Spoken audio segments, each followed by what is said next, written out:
if you don't mind, as things Sure. are tied up 1-1. I'll get these intros out of the way. In the bottom left, we have the blue Protoss Goblin. Very fun player. Hopefully, many of you guys are falling in love with him. I absolutely love watching this guy. To the top right, though, again, he was my favorite in the matchup. I thought this would be a 2-0. No disrespect, Goblin, but he finds himself still on his own last life. We have the red Protoss PtitDrogo. No, I've been really enjoying watching Goblin. He's just kind of a wild card player, really, which is always fun to watch. It's nice to see somebody as well who, I guess, if you were going to call them an underdog, everyone likes a good underdog story.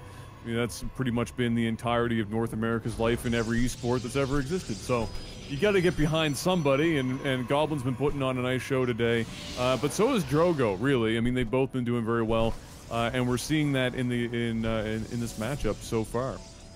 Yeah, so once again, both these guys are going to open up 2 gates. After the first gate, core will immediately go down. Second pylon normally goes down in and around or behind the mineral line, and then at that point we will find out if they're going to be going Stargate, Robo, Twilight, or neither, and going right for an expansion.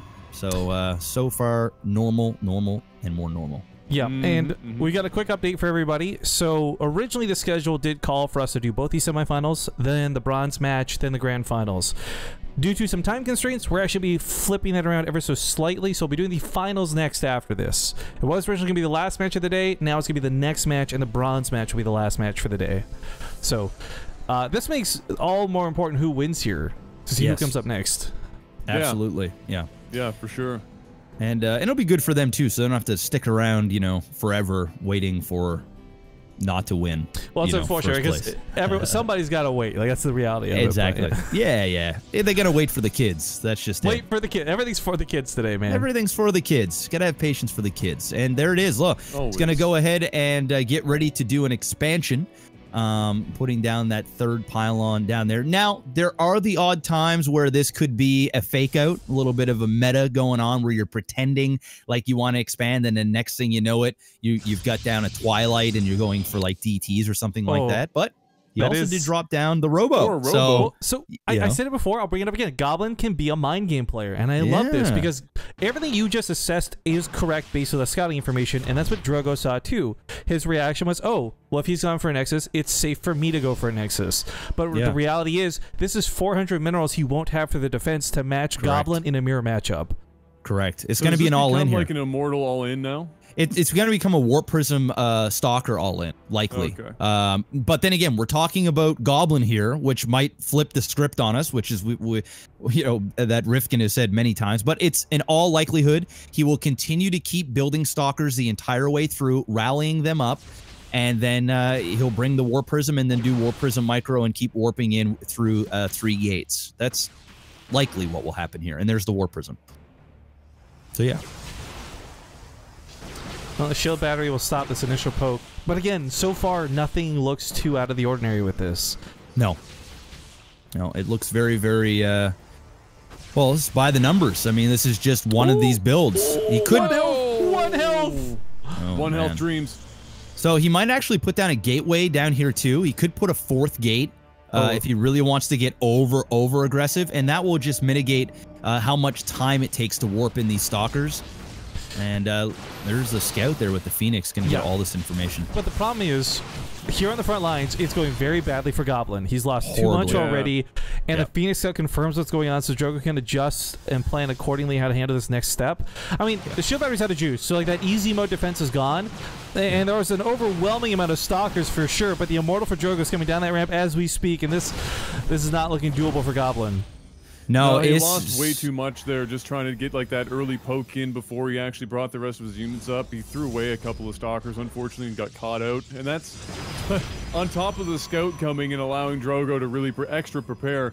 It's just not done Goblin any favors here. I like what he's doing, though. He's got these 3 sentries, and this is going to be used to cut off the army. And he did just a nice job, but not good enough. He wants to get one of those Immortals out. and not all of them. There's one kind of poking and saying, come on, come get me, and you're going to lose a few stalkers in the process. So the sentries was the right play because, like you guys both said, he lost way too much. He's done an all-in, and really he needs to be getting the better of those engages, not the worst. And that was not what happened. And he brought in the sentries to do a nice cutoff, and it didn't work out for him. And unfortunately, it's likely going to be a loss, although his units are out of position here. They're way out of position. He starts a Nexus back on his side of the field, and if he can pick off a few probes here, there's not that big of a difference between them yet. This Nexus hasn't been alive long enough for Drogo to snowball with his economy, but the fact that he can't get in there now, the fact that this got denied with a warp in, this is going to be so difficult to bridge that gap. I mean, this Nexus is still only 50% complete. So I like the idea for Goblin, but once again, the idea doesn't seem to be enough. Nope. And now he's going to get a counterattack here, and also he just does not have enough back at base yet to stop this, because remember, Drogo can warp in as well. He's got the warp prism here. Oh, he might actually lose his warp prism, and he does. That's going to hurt him a lot in terms of just being able to use Blink Micro with your warp prism. 2 Immortals versus 2 Immortals. A very nice force field, getting that 1 Immortal at a position, but picks it up immediately with that warp prism. And he's going to continue to warp in, and even if he doesn't go for the kill here, he's got 2 Adepts. He's probably going to shade through all of these units and go up to the main and do some economic damage. No, he's actually just going to lose both those immediately. So yeah, forget what I'm saying. But the problem is, behind all of this, no matter how bad the attack goes for Drogo, unless he loses everything and is totally susceptible to a counterattack, his economy will carry him through these losses. That's not the same for Goblin. Yeah, he's up like 600 minerals basically per minute over top of Goblin, and in a mirror matchup, that might as well be your gathering 0. That's a pretty massive lead for him to have. And so Goblin really needs to figure out a way of evening this stuff up. And I don't know how exactly he's going to pull it off, but he's done it in the past. Yeah. You know he's capable. Well, I'm going to be honest. That was really bad trading for Drogo there. I mean, he lost more than he should have, and he should have done more damage than what he did. And here comes a counterattack. Meanwhile, there is going to be a drop of 2 Immortals on the base of Goblin, and we're going to have a fight over here at the natural. And where are the Immortals? Oh, wait, they're over at the other base. This could be the opportunity of a lifetime for Goblin to actually take a lead here or even win. Oh, that force field. Oh, my goodness. Holy crap. That's absolutely brutal, savage wreck. He's going to clean all this up. This base is basically his. Look at this, though. Like, this is so heartbreaking. There's 2 shield batteries, full energy, because they aren't part of the fight. He got sucked so far away from them. Unbelievable. Wow, that could be the game, what a boys. Beautiful There's force another field. couple of force fields. Unbelievable. Oh, he saves the Immortal. Unbelievable. That is crazy, dude.